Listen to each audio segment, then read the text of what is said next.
For Women's History Month, it was our last opportunity to learn about an important woman in history, so I decided to plan a lesson around Frida Kahlo. Frida Kahlo was a Mexican artist who became Frida Kahlo was a famous Mexican artist who has just been a huge influence on my life and my culture, so just felt like that was an important part of my life that I wanted to share with my students. My name is Destiny Mercer. I am a senior at Vanderbilt studying elementary education. Currently, I'm student teaching at Glenview Elementary. I am teaching the cutest, brightest group of kindergarten students I think I've ever met. Does anyone want to pick our first dance? Me. You gotta raise your hand. I do want to be a teacher because of my students. I think providing them with the kind of representation and support that I had in my K-12 experience is just so important. I grew up in Dallas, Texas in a small neighborhood called Oak Cliff, and it's kind of like the outskirts of downtown Dallas, primarily Hispanic community. At school, all of my teachers were people of color, all my friends were people of color. The communities I grew up in were, like I said, primarily Hispanic communities, so I never felt like I was without that kind of representation. So on my mom's side, my family is from Laredo, Mexico, and then on my dad's side, my family is from San Luis Potosí and somewhere in Spain. I have no idea where. ¿Hablas español? Sí. ¿Quieres continuar en español? No, gracias. On my dad's side of the family, I think I always felt really isolated as a Mexican American because I didn't speak the language. I didn't feel like as comfortable with like some of the traditions or like conversations that were had within their family, and so they always kind of joked around or like told my dad like, you know, you need to teach them Spanish or like you need to take them to this place so that they can be more Mexican. And I would literally have family members tell me like, you're not Mexican, and they would call me white, which was just always really hurtful. And I think I always felt like because of that, like I suppressed a lot of my understanding of my culture and kind of disqualified myself from being a part of the Mexican community. Moving to Nashville, when I first came to Vanderbilt, majority of my time was spent on campus where I didn't have that kind of representation anymore. I never had any like other Hispanic friends, never heard people speaking the Spanish language. None of the food that was served on campus was ever really authentic or like familiar to me.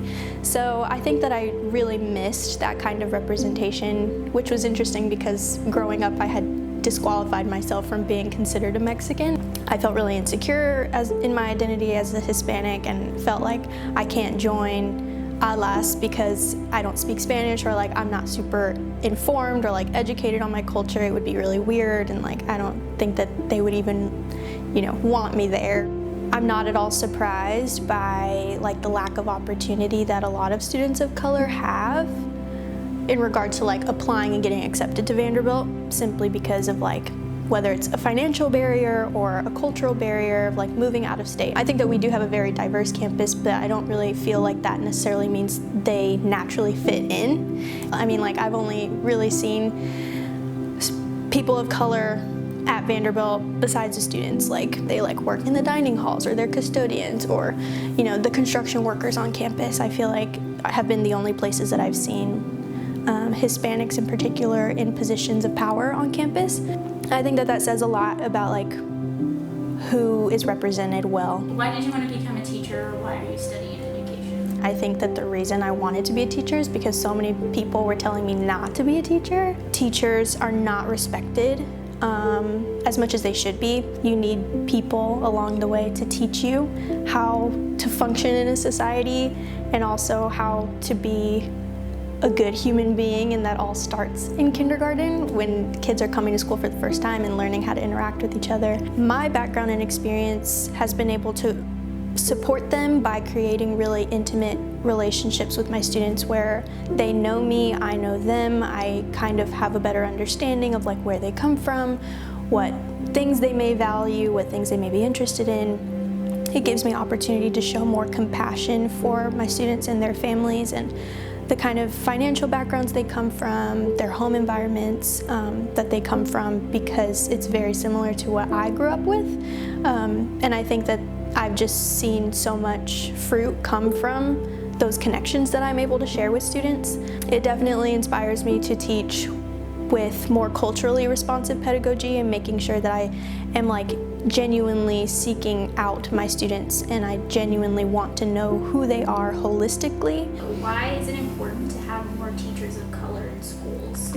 I think it is so important for students to know that there are teachers and successful people who look like them, who come from backgrounds like them, who have been able to overcome some of the unjust struggles that the minority communities naturally face. I also think that outside of why students need representation, I think it's also important to recognize the importance and asset of our own ethnicities and identities and what we can offer that other non-people of color can't offer.